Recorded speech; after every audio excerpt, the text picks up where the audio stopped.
నమస్తే welcome to అమ్మా news నా పేరు వెన్నెల బులెటిన్ లో హెడ్లైన్స్ చూద్దాం నిర్మల్ జిల్లా నర్సాపూర్ లో బీఆర్ఎస్ పార్టీలో చేర్కలు గులాబీ కండువా పార్టీలోకి ఆహ్వానించిన మంత్రి ఇంద్రకరణ్ రెడ్డి కాంగ్రెస్ దళిత దండోర దీక్షకు పోలీసుల అనుమతి నిరాకరణ ఇంటి వద్దనే దళిత మహిళల్లో కలిసి దీక్ష చేపట్టిన ఏఐసీసీ నేత మహేశ్వర్ రెడ్డి ఇక డీటెయిల్స్ చూస్తే బీఆర్ఎస్ లోకి వలసలు మొదలయ్యాయి. నిర్మల్ జిల్లా నర్సాపూర్ మండల కాంగ్రెస్ నేతలు మంత్రి ఇంద్రకరణ్ రెడ్డి సమక్షంలో పార్టీలో చేరారు. వారికి మంత్రి గులాబీ కండువా కప్పి పార్టీలోకి ఆహ్వానించారు. తెలంగాణ రాష్ట్రంలో అమలవుతున్న అభివృద్ధి సంక్షేమ పథకాలను పక్క రాష్ట్రాల్లో అమలు చేయాలని అక్కడి ప్రజలు కోరుతున్నారని అన్నారు. బీఆర్ఎస్ జాతీయ పార్టీ ప్రకటనతో ఆయా రాష్ట్రాల ముఖ్య నేతలు ప్రజలు పెద్ద ఎత్తున సీఎం కేసీఆర్ నిర్ణయాన్ని స్వాగతిస్తున్నారని తెలిపారు. అంతేకాకుండా దేశవ్యాప్తంగా సీఎం కేసీఆర్ కు ఉన్న ప్రజాదరణ ఆయన చేస్తున్న అభివృద్ధి చూసి బీజేపీ కాంగ్రెస్ పార్టీలకు చెందిన నాయకులు టీఆర్ఎస్ లో చేరుతున్నారని తెలిపారు. అనంతరం జాతీయ రాజకీయాల్లోకి అడుగుపెడుతున్న సందర్భంగా సీఎం కేసీఆర్ చిత్రపటానికి క్షీరాభిషేకం చేశారు.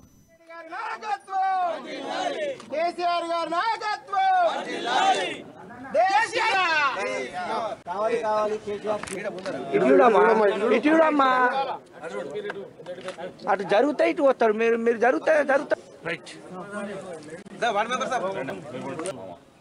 ओके देश की नरसापुर वाले पहले first TRS party BRS party का मीटिंग हुआ अपने हमारे सीएम केसीआर నిర్మల్ జిల్లా కేంద్రంలో కాంగ్రెస్ పార్టీ ఆధ్వర్యంలో చేపట్టిన దళిత దండోర దీక్ష కార్యకర్తలు నాయకుల గృహ నిర్బంధం అరెస్టులకు దారితీసింది. ఈ తెల్లవారుజామున ఏఐసీసీ నేత మహేశ్వర్ రెడ్డి నివాసం ఎదుట పోలీసులు భారీగా మోహరించారు. పట్టణంలో కాంగ్రెస్ నాయకులను ఎక్కడికక్కడ ముందస్తుగా అరెస్ట్ చేసి స్టేషన్ కు తరలించారు.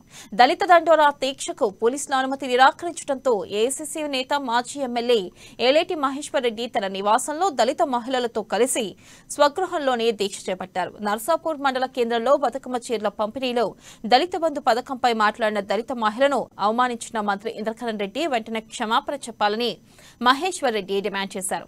దళిత బంధు పథకంపై ప్రశ్నించిన దళితులపై అక్రమంగా కేసులు నమోదు చేయించడం అన్యాయమని పేర్కొన్నారు. కేసులను ఉపసంహరించుకోవాలని కోరారు.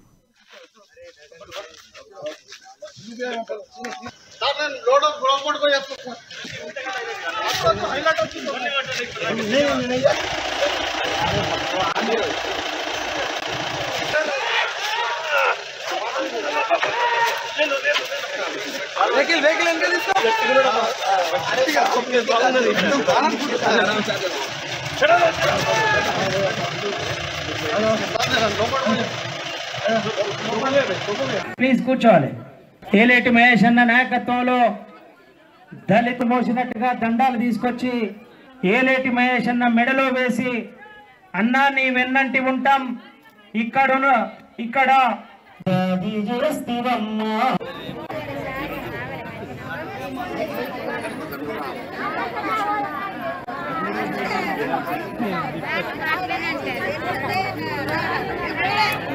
ఎక్కడికక్కడ నిర్బంధించి ఎక్కడికక్కడ అరెస్టు చేసి మరి మా వాళ్ళందరినీ మా నాయకులందరినీ మరి పోలీస్ స్టేషన్లో పెట్టడం జరిగింది. పొద్దున 4:30కే నన్ను హౌస్ అరెస్ట్ చేసి ఇంట్లో నుంచి బయటకు వెళ్ళకుండా నన్ను నిర్బంధించి మరి ఎవరు కూడా లోపలికి రాకుండా మరి పెద్ద ఎత్తున పోలీస్ బలగాల్ని ఇక్కడ చేర్చారు. మీరు ఎన్ని రకాలుగా పోలీసుల్ని పెట్టినా మరి ఇక్కడ ఉన్నటువంటి కార్యకర్తల్ని. నిర్మల్ జిల్లా కేంద్రంలో 9 రోజుల పాటు విశేష పూజలు అందుకున్న గౌరమ్మ గంగమ్మ ఒడికి చేరింది. ఆర్యవైశ్య సంఘం ఆధ్వర్యంలో శ్రీ వాసవి మాత ఆలయంలో ప్రతిష్ఠించిన దుర్గామాత అమ్మవారి నిమజ్జన శోభాయాత్ర వైభవంగా కొనసాగింది. ఈ సందర్భంగా మహిళలు వర్షాన్ని సైతం లెక్క చేయకుండా కోలాటాలు వేస్తూ నృత్యాలు చేస్తూ అమ్మవారిని వెళ్లిరా దుర్గమ్మ మళ్లీ రావమ్మ అంటూ వేడ్కోలు పలికారు. అనంతరం బంగల్పేట్ వినాయక సాగర్ చెరువులో నిమజ్జనం చేశారు.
తెలంగాణ సంస్కృతి సాంప్రదాయాలకు అద్దం పట్టే రాష్ట్ర పండుగ బతుకమ్మ వేడుకను నిర్మల్ జిల్లా కేంద్రంలోని ఇందిరానగర్ బంగాల్పేటలో గురువారం ఘనంగా నిర్వహించారు. ఈ సందర్భంగా తిరుక్క పూలతో అందంగా బతుకమ్మను పేర్చి గౌరమ్మకు ప్రత్యేక పూజలు చేశారు. మహిళలు, యువతులు బతుకమ్మ పాటలపై సాంప్రదాయ నృత్యాలు చేశారు.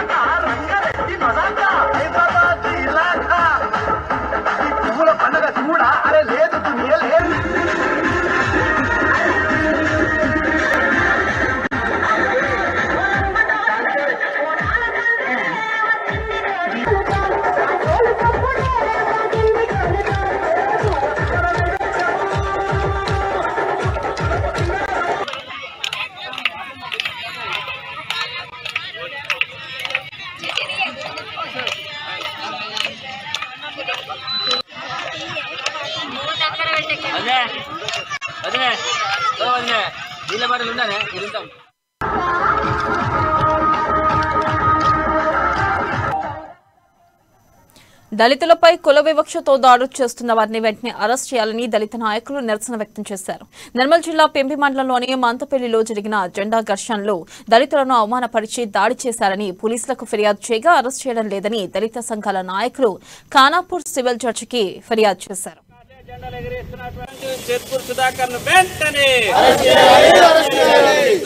చర్చల పేరుతో పిలిచి దళితులపై దాడులు చేయడమా? మందపల్లి అమలవుతున్న అంటరాంతనానికి వ్యతిరేకంగా అరెస్ట్ చేయాలి. మందపల్లి దళితులపై దాడి చేసిన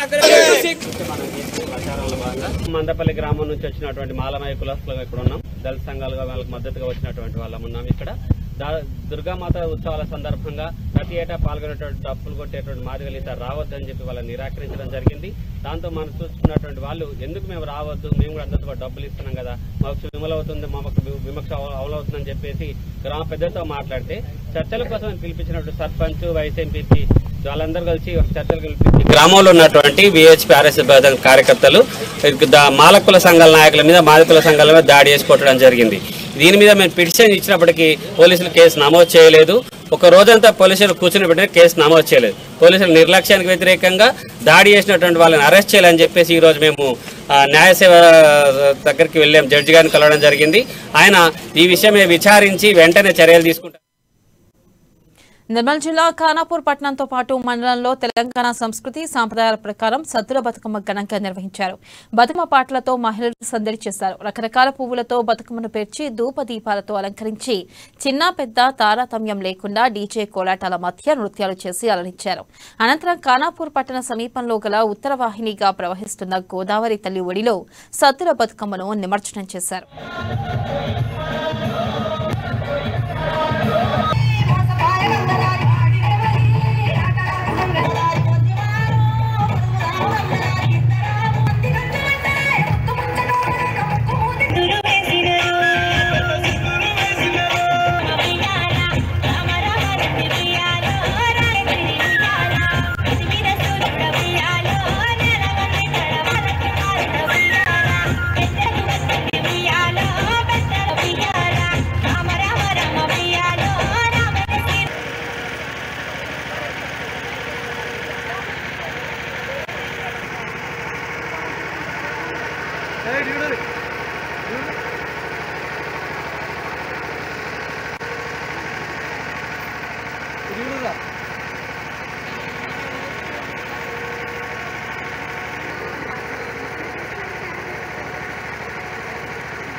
నిర్మల్ జిల్లా నర్సాపూర్ పోలీస్ స్టేషన్ పై గురువారం అర్ధరాత్రి ఒక్కసారిగా పిడుగుపడింది. పిడుగుపాటుకు ఎలక్ట్రికల్ సామాగ్రి ధ్వంసమైంది.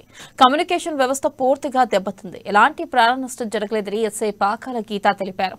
Nirmal rural CI Venkatesh police station ను సందర్శించి పిడుగుపాటు ధ్వంసమైన ఎలక్ట్రిక్ వస్తువులను పరిశీలించారు.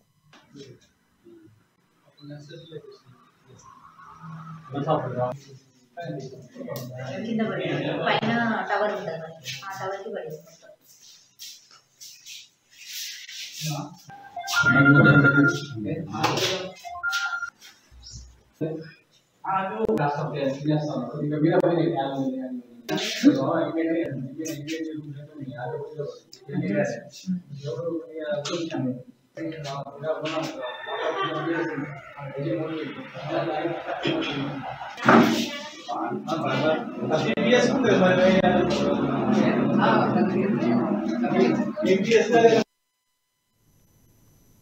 దేవీ నవరాత్రి ఉత్సవాల్లో భాగంగా 9 రోజుల పాటు పూజలు అందుకున్న దుర్గాదేవిని భక్తులు సాంప్రదాయంగా గంగవడికి సాగనంపారు. నగర వ్యాప్తంగా నిర్వహించిన శోభాయాత్రలో ప్రత్యేక డీజే పాటలు, యువతీ యువకులు ఆటపాటలు, కోలాటాలు, చెక్క భజన ఆకట్టుకున్నాయి. ట్యాంక్ బండ్ వద్ద అమ్మవారి నిమజ్జనానికి సంబంధించి మరిన్ని వివరాలు మా కరెస్పాండెంట్ కీర్తన అందిస్తారు. తెలంగాణ సంస్కృతి సాంప్రదాయాలకు పెట్టింది పేరని చెప్పి మనందరికీ తెలిసిందే. గత కొద్ది రోజులుగా ట్యాంక్ బండ్ వాతావరణం మాత్రం సందడితో నెలకొంది అని చెప్పుకోవచ్చు. మనం చాలా రోజులుగా చూస్తున్నాము. బోనాల పండుగ కానివ్వండి, బతుకమ్మ పండుగ కానివ్వండి, వినాయక చవితి కానివ్వండి, దుర్గమ్మది కానివ్వండి, నవరాత్రులు కానివ్వండి, ఇలా ప్రతిదీ కూడా పండుగలు ఎంతో వైభవంగా జరుగుతున్నాయి. మనం చాలా రోజులుగా చూస్తున్నాము. మొదట మనం బోనాలతో స్టార్ట్ అయిన తర్వాత బోనాలు ఒక్కొక్కటి పండుగ చాలా బాగా అయింది. ఆ తర్వాత బతుకమ్మ కూడా చాలా బాగుంది. బతుకమ్మలో ఈ ట్యాంక్ బండ్ వాతావరణం మొత్తం నిండుకుపోయింది. నిమజ్జనం కూడా జరిగింది. ఇక్కడ ఎల్బీ స్టేడియం నుంచి ఎంతో మంది అతిథులు కూడా బోనాల్లో పాల్గొని బతుకమ్మలో పాల్గొని అక్కడ నుంచి ఇక్కడికి వాకబుల్ అంటే ర్యాలీ చేసుకొని ఇక్కడ ట్యాంక్ బండ్ పరిసరాల్లో నిమజ్జనం చేయడం జరిగింది. And at the same time అవన్నీ కాకుండా కూడా వినాయక నిమజ్జనం కూడా ట్యాంక్ బండ్ పరిసరాల్లో ఎంత బాగా జరిగిందో మనందరికీ తెలిసిందే. ఇప్పుడు 9 రోజులుగా పూజలు అందుకుంటున్న మహాకనక దుర్గమ్మ వారి కూడా ఈ రోజుతో ముగిసాయనే చెప్పుకోవచ్చు. నిన్నటి దసరా అయినా కూడా ఎక్కడెక్కడి నుంచో చాలా మంది వచ్చి ఇక్కడ లైక్ పూజలన్నీ చేసుకొని ఇంకా ఆఖరి రోజున నిమజ్జనం చేయాల్సి వచ్చింది. ఇక్కడ ఆల్రెడీ చూస్తున్నాం పొద్దున్న నుంచే చాలా మంది మన మధ్య ఉన్నారు. అండ్ ట్యాంక్ బండ్ పరిసరాల్లో ముఖ్యంగా చూస్తున్నట్లయితే ప్రతి ఏడాదిలాగే ఈ సంవత్సరం కూడా ఉదయం నుంచే చాలా మంది వచ్చారని చెప్పి తెలుస్తుంది.